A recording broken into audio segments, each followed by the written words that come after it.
ત્રીજો સ્કંદ 22મો અધ્યાય દેવહૂતિ સાથે કરદમ પ્રજાપતિના લગ્ન।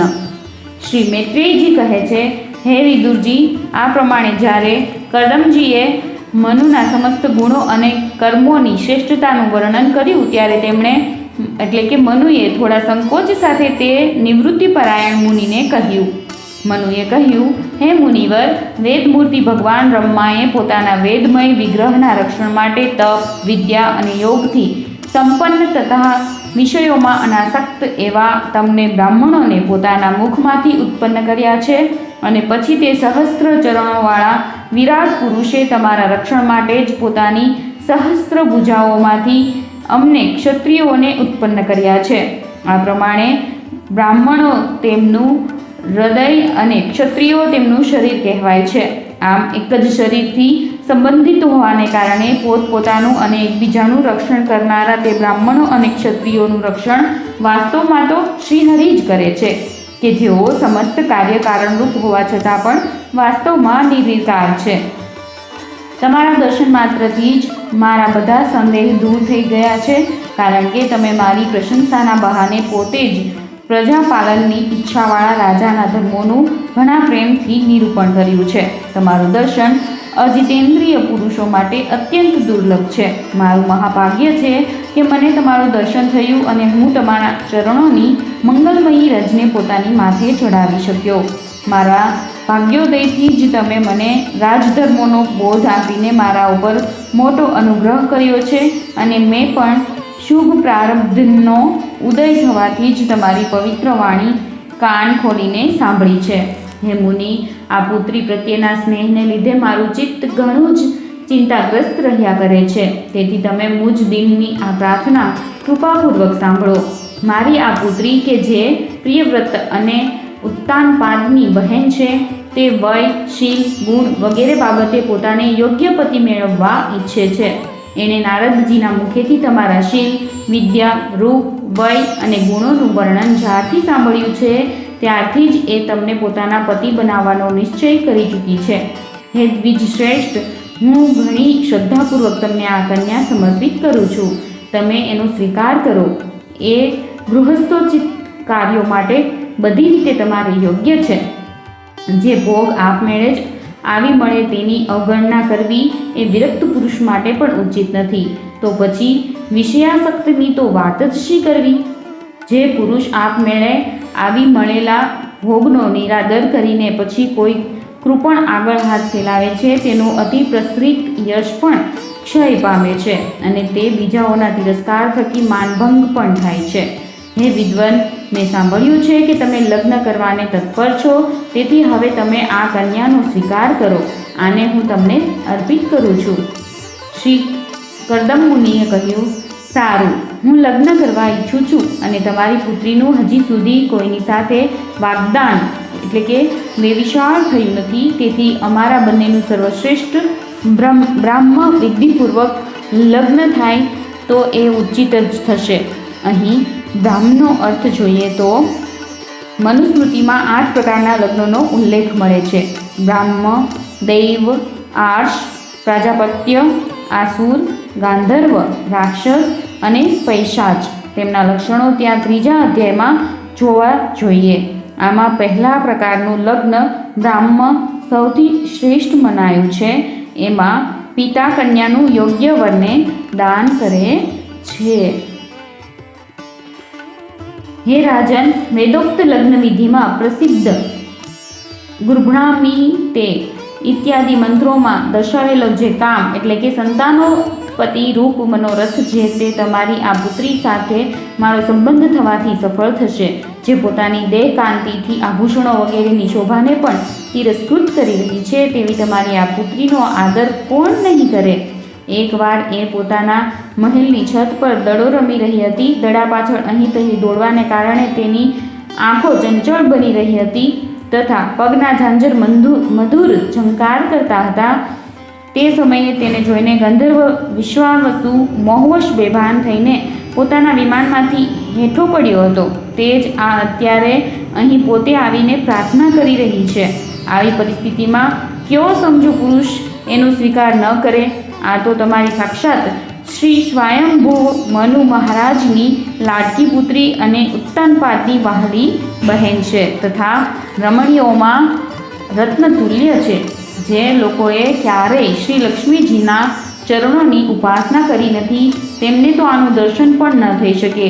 તેથી હું તમારી આ સાધ્વી પુત્રીનો અવશ્ય સ્વીકાર કરીશ, પણ એક શરત સાથે કે જ્યાં સુધી તેને સંતાન નહીં થાય ત્યાં સુધી જ હું ગૃહસ્થ ધર્મ અનુસાર તેની સાથે રહીશ અને ત્યાર પછી ભગવાને બતાવેલા સંન્યાસ પ્રધાન, હિંસા રહિત, શમદમ વગેરે ધર્મોને જ વધુ મહત્ત્વ આપીશ, જેમનાથી આ વિલક્ષણ જગતની ઉત્પત્તિ થઈ છે, જેમનામાં એ લીન થઈ જાય છે અને જેમના આશ્રયે એ સ્થિત છે તે પ્રજાપતિઓના પણ પતિ એવા ભગવાન શ્રી અનંત જ મને તો સૌથી અધિક માન્ય છે. શ્રી મૈત્રેયજી કહે છે, પ્રચંડ ધનુર્ધારી વિદુરજી, કર્દમજી ફક્ત આટલું જ કહી શક્યા. પછી તેઓ હૃદયમાં ભગવાન કમલનાભનું ધ્યાન ધરતા ધરતા મૌન થઈ ગયા. તે સમયે તેમના મંદ સ્મિતયુક્ત મુખ કમળને જોઈને દેવહૂતિનું ચિત્ત લોભાયું. મનુએ જોયું કે આ સંબંધમાં મહારાણી શતરૂપા અને રાજકુમારીની સ્પષ્ટ સંમતિ છે. તેથી તેમણે અનેક ગુણોથી સંપન્ન કર્દમજીને તેમના જ જેવી ગુણવતી કન્યાનું પ્રસન્નતાપૂર્વક દાન કરી દીધું.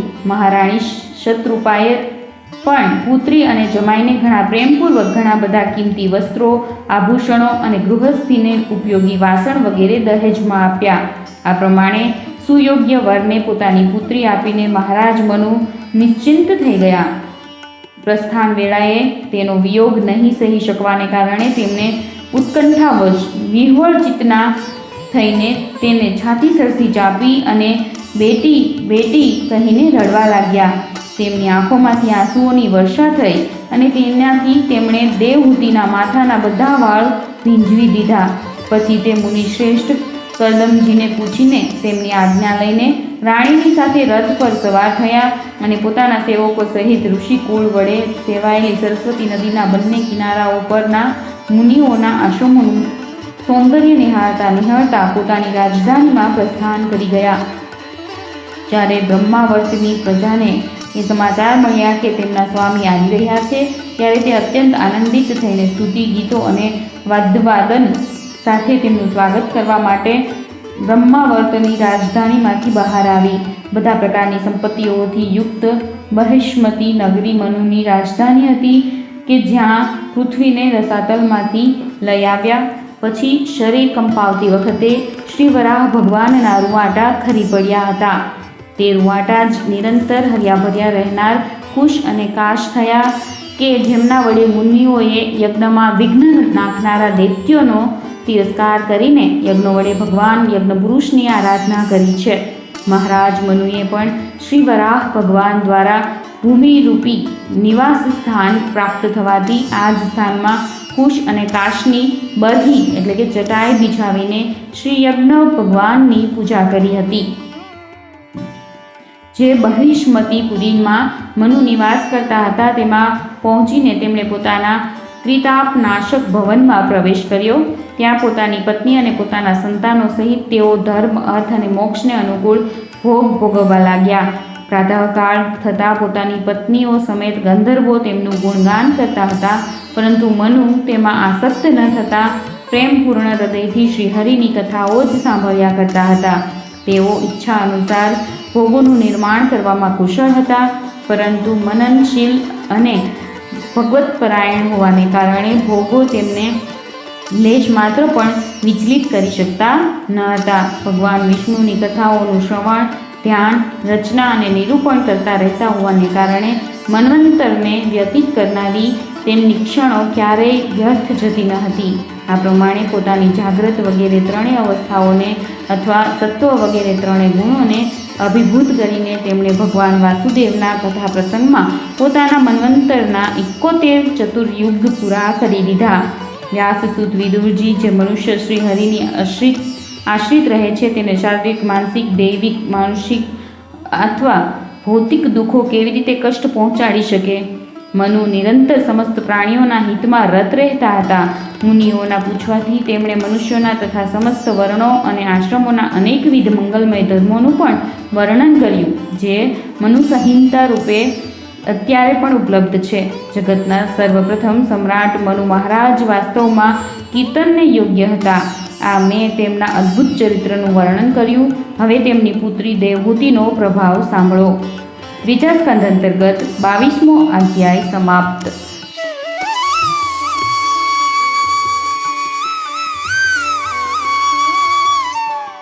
ત્રીજો સ્કંદ 23મો અધ્યાય કર્દમ અને દેવહૂતિનો વિહાર. શ્રી મૈત્રેયજીએ કહ્યું, હે વિદુરજી, માતા પિતાના પ્રસ્થાન કરી ગયા પછી પતિના અભિપ્રાયને સમજી લેવામાં કુશળ સાધ્વી દેવહૂતિ કર્દમજીની દરરોજ પ્રેમપૂર્વક સેવા કરવા લાગી. બરાબર એવી જ રીતે કે જેમ શ્રી પાર્વતીજી ભગવાન શંકરની સેવા કરે છે.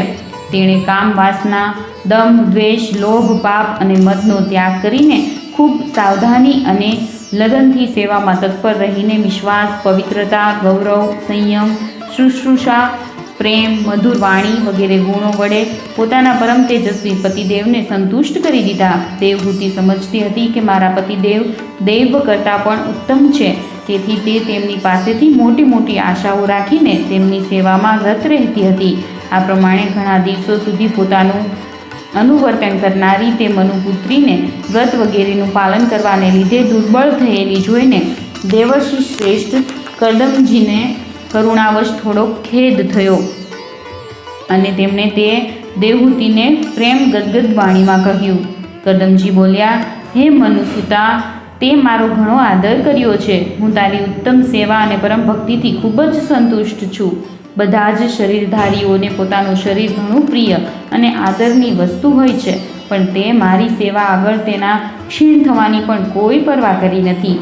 તેથી પોતાના ધર્મનું પાલન કરતા રહેવાથી મને તપ, સમાધિ, ઉપાસના અને યોગ થકી ભયમુક્ત અને શોકરહિત ભગવત પ્રસાદ સ્વરૂપ જે વિભૂતિઓ પ્રાપ્ત થઈ છે તેના પર તે કરેલી મારી સેવાના પ્રભાવે હવે તારો પણ અધિકાર થઈ ગયો છે. હું તને દિવ્ય દૃષ્ટિ આપું છું, તેના વડે તું તેમને જો. ઉરુક્રમ ભગવાનની ભ્રુકુટી વાંકી થતાં જ પ્રાપંચિક ભોગો નષ્ટ થઈ જાય છે, એવા ભોગોની શું કિંમત? પાતિવ્રત ધર્મના પ્રભાવથી તું સિદ્ધ બની ચૂકી છે. તેથી હું તને એવા દિવ્ય ભોગ આપું છું જે ક્યારેય નષ્ટ થતા નથી અને શોકરહિત છે. તે ભોગ વિકારયુક્ત મનુષ્યને રાજા હોય તો પણ પ્રાપ્ત થઈ શકતા નથી. એવા દિવ્ય વૈભવને તું ભોગવ. કર્દમજીના આ પ્રમાણે કહેવાથી પોતાના પતિદેવને સંપૂર્ણ યોગ, માયા અને વિદ્યાઓમાં કુશળ જાણીને દેવહૂતિની સઘળી ચિંતા દૂર થઈ ગઈ.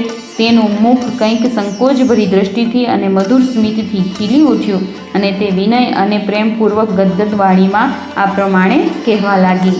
દેવહૂતિએ કહ્યું, હે દ્વિજશ્રેષ્ઠ, હે સ્વામી, એ તો આપના વિશે સિદ્ધ જ છે કે ક્યારેય નિષ્ફળ નહીં થનારી યોગ શક્તિ અને ત્રિગુણમયી માયા પર અધિકાર રાખનારા તમને આ બધા ઐશ્વર્યો મળેલા છે.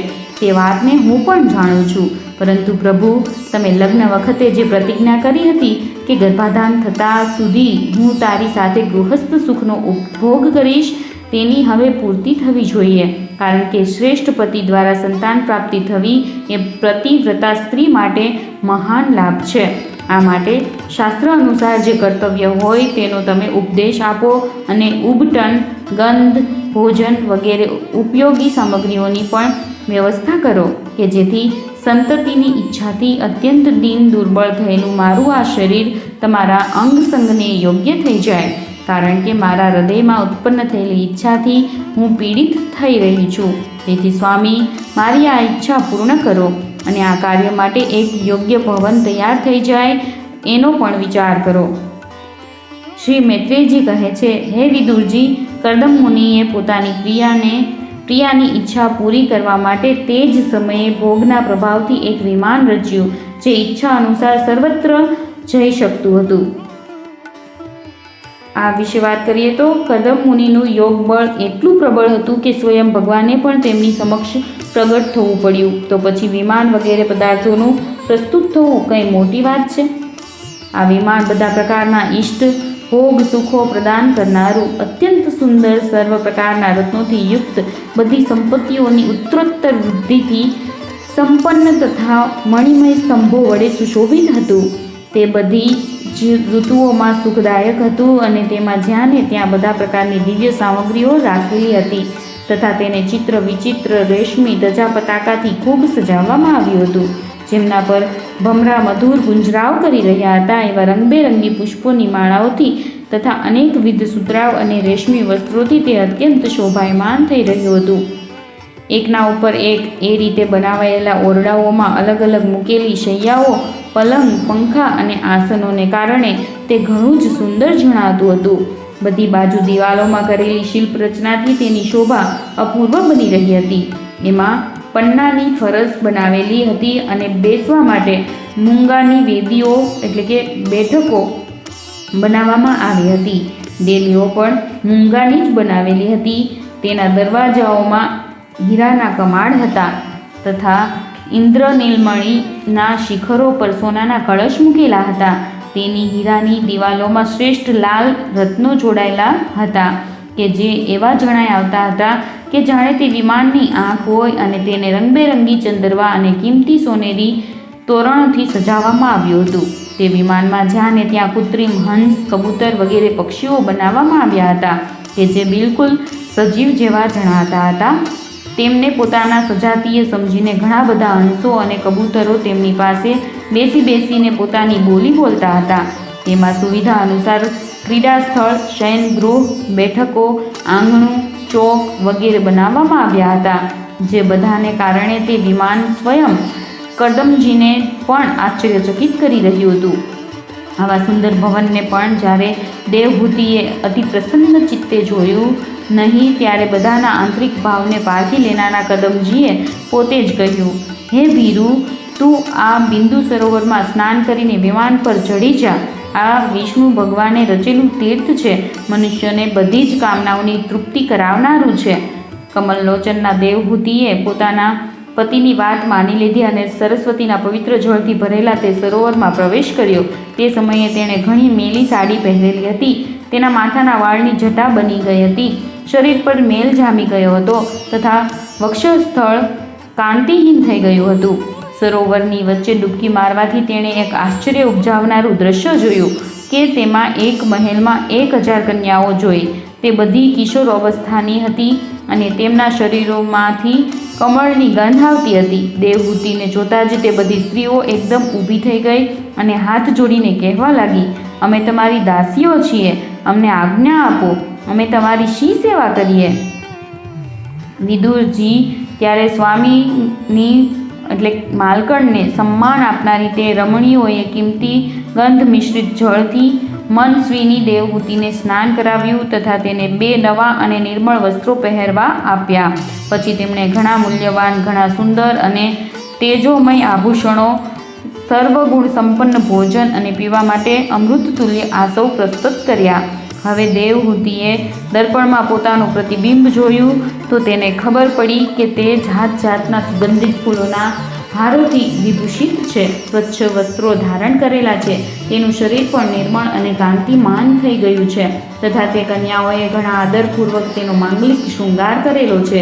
તેને માથા સહિત અભ્યંગ સ્નાન કરાવવામાં આવ્યું છે. સ્નાન કરાવ્યા પછી અંગે અંગમાં બધા પ્રકારના આભૂષણો સજાવવામાં આવ્યા છે તથા તેના ગળામાં કિંમતી હાર, હાથોમાં કંકણ અને પગોમાં છમછમ કરતા સોનાના ઝાંઝર શોભી રહ્યા છે.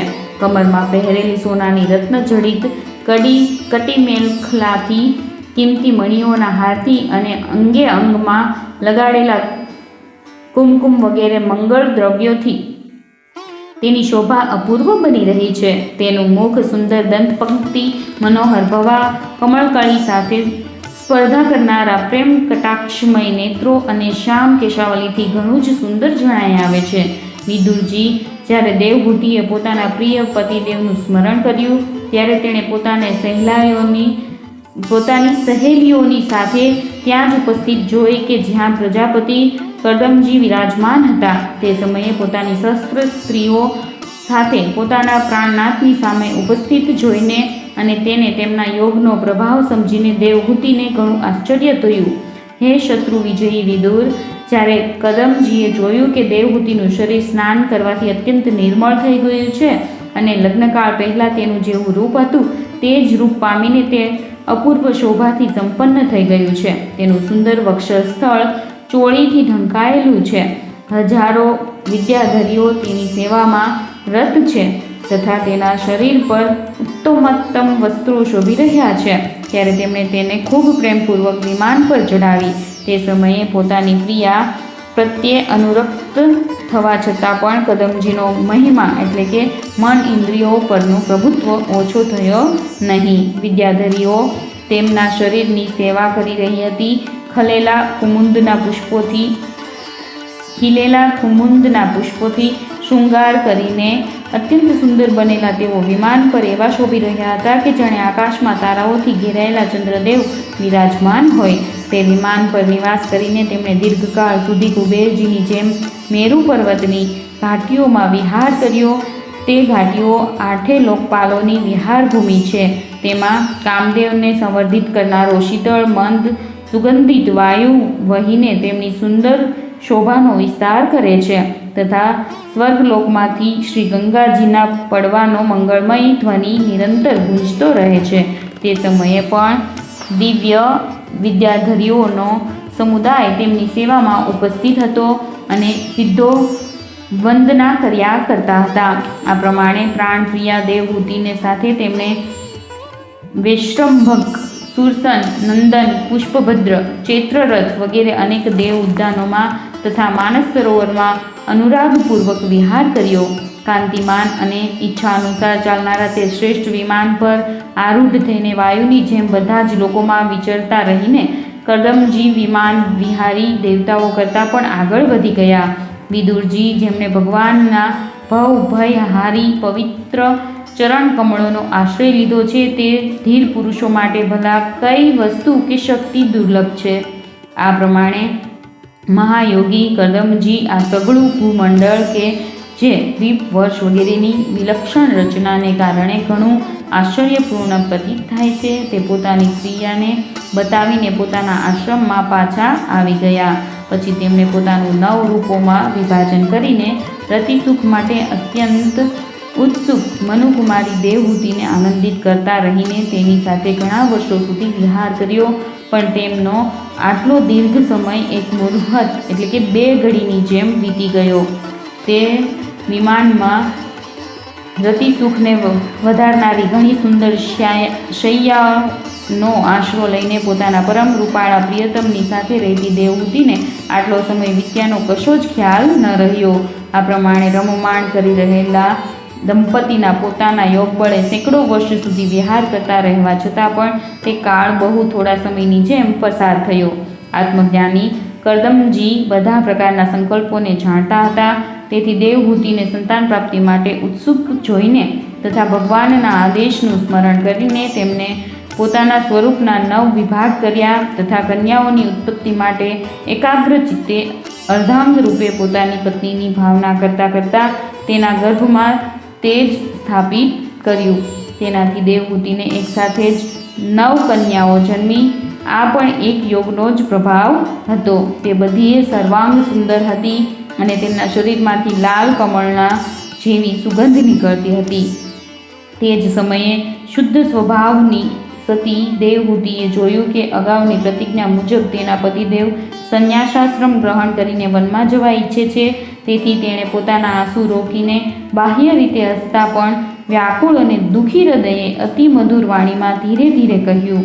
તે સમયે તે માથું નીચું નમાવીને પોતાના નખમણિમંડિત ચરણ કમળથી ધરતી ખોતરી રહી હતી. દેવહૂતિએ કહ્યું, હે ભગવાન, તમે જે કંઈ પ્રતિજ્ઞા કરી હતી તે બધી તો પૂર્ણપણે નિભાવી લીધી છે. તેમ છતાં પણ હું તમારી શરણાગત છું. તેથી તમે મને વધુ અભયદાન આપો. હે બ્રહ્મન, આ કન્યાઓ માટે યોગ્ય વર શોધવા પડશે અને તમારા વનમાં ચાલ્યા જ ગયા પછી મારા જન્મ મરણરૂપી શોકને દૂર કરવા માટે પણ કોઈ તો હોવું જોઈએ ને. પર હે પ્રભુ, અત્યાર સુધી પરમાત્માથી વિમુખ રહીને મારો જે સમય ઇન્દ્રિય સુખ ભોગવવામાં વીત્યો છે તે તો નિરર્થક જ ગયો. તમારા પરમ પ્રભાવને નહીં જાણવાને કારણે જ મેં ઇન્દ્રિયોના વિષયોમાં આસક્ત રહીને તમારી સાથે અનુરાગ કર્યો. તેમ છતાં એ મારા સંસાર ભયને દૂર કરનારો જ હોવો જોઈએ. અજ્ઞાનને લીધે અસત્પુરુષો સાથે કરેલો સંગ સંસારના બંધનનું કારણ બને છે. તે જો સત્પુરુષો સાથે કરવામાં આવે તો અસંગતા પ્રદાન કરે છે. સંસારમાં જે મનુષ્યના કર્મોથી નથી થતો તો ધર્મનું સંપાદન થતું, નથી તો વૈરાગ્ય ઉત્પન્ન થતો અને નથી તો ભગવાનની સેવા પણ સંપન્ન થતી, તે મનુષ્ય જીવતો છતાં મરદા સમાન છે. ખરેખર હું ભગવાનની માયાથી ઘણી છેતરાઈ છું કે તમારા જેવા મુક્તિદાતા પતિને પામીને પણ મેં સંસારના બંધનમાંથી છૂટવાની ઈચ્છા ન કરી. ત્રીજા સ્કંદ અંતર્ગત કાપિલેય ઉપાખ્યાનમાંનો 23મો અધ્યાય સમાપ્ત.